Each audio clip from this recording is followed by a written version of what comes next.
Hey guys, I hope you're all doing well. In today's video, I'm going to be talking about, is it still necessary for musicians to play open mics? Now, this is a question I received the other day, and I thought about it, and I was like, In the early days, I would go when I was a student in Bournemouth in the UK. And in Bournemouth, it has a lot of bars, loads and loads of bars, and there are many open mic nights. There's an open mic, well, there was back then, I don't know about now because I don't live there anymore, but at that time there was an open mic night pretty much 7 days a week. So I would go out every open mic night on the circuit and I'll perform every day of the week, even if it was just for a 10-15 minute slot to perform 2, 3, 4 songs. I would be there. And I ended up getting opportunities through the connections I built to play at the Isle of Wight Festival in the UK, to perform at Camp Festival, I ended up going to Switzerland to support one of my friends' bands. And then I ended up having the bars at the open mic kind of see me perform and ask me to, would you come and play a 2-hour set on a Friday or a Saturday? And also I would I met some like promoters, some booking agents just from open mics. So networking is everything, and online is important. Online is so important nowadays, but don't underestimate the power of getting out in your local community and networking with people. If people can hear you live, they can see you live, they can get a feel of the kind of person you are. Relationships are everything. And sometimes if someone just likes you, they want to give you a shot. So I would definitely not sleep on open mics. Yes, you're going to have to play for free. But like any business, you have to do a lot of marketing in the early days, which you don't get paid for initially. But the payoff comes on the back end. If you market yourself enough by getting out there, networking, and meeting enough people and letting enough people hear what you do and talk to you and get to know you, more opportunities will come off the back of that. Let's say in your town you live in an area where there's no open mics. I mean, it's quite unlikely. Normally there's an open mic within a 30-minute drive of most places. Now, I would recommend you busk. The closest thing to open mic is busking. And the added benefit of busking is, you can throw out a tip jar and you can actually make some money from it as well. And you don't know who's going to walk past. So busking can be a good one.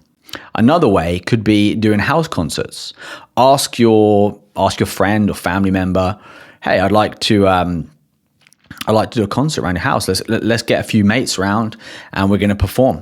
Also, I'd recommend, if you've never played in a band, join a band or collaborate with at least one other musician.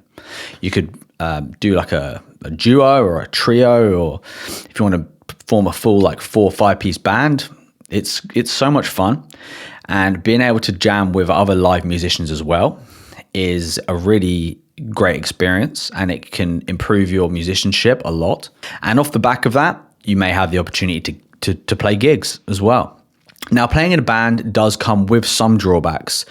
The reason why I don't play in a band anymore is because you're reliant on other people. Whether that can be, people have obligations, people are busy, maybe they've got kids, jobs, studying, partners. It's hard to all be on the same page at the same time. And that's why I'm not in a band currently, because I actually love playing in a band. That feeling of rocking out with 4 of your best mates is amazing. So those are the ways. If you can't get to an open mic, I'd recommend busking, join a band, do house concerts. And I guess the next way would be, it's social media as well, but it would be live streaming.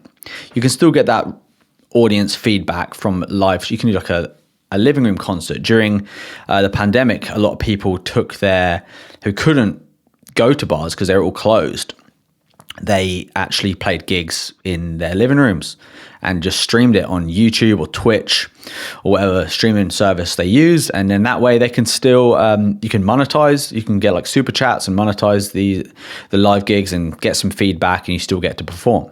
Those are the ways I'd recommend if there's not an open mic around you. So don't sleep on open mics. It's still very important to have a social media presence though.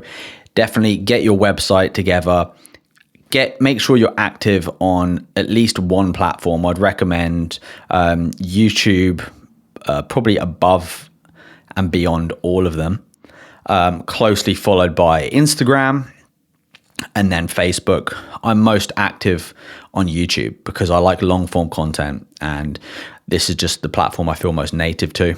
Instagram's really great as well. It just takes a bit of a different strategy to YouTube. So yeah, make sure you're posting content regularly. You got your website, you got good quality photos, you got good quality videos. Get yourself some music recorded. You don't have to spend a fortune. You can just use GarageBand, record your own stuff.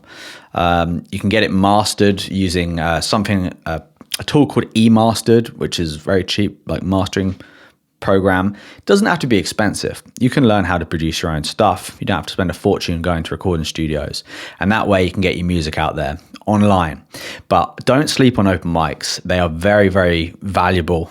If I was to start again as a musician, I'd still want to get out there and perform in front of people. And I think open mics are a great way of doing that. So I hope you found this helpful. Make sure if you're interested in becoming a musician, or if you want to learn how to play guitar, you join my community on School. It is in the description of this video. It's a brand new community. It's free for the first 100 members. And there's going to be tons of resources for learning musicianship, learning how to play the guitar. And there's going to be courses in there as well. So join that, and I'll see you in there, and I'll see you on the next one. Peace.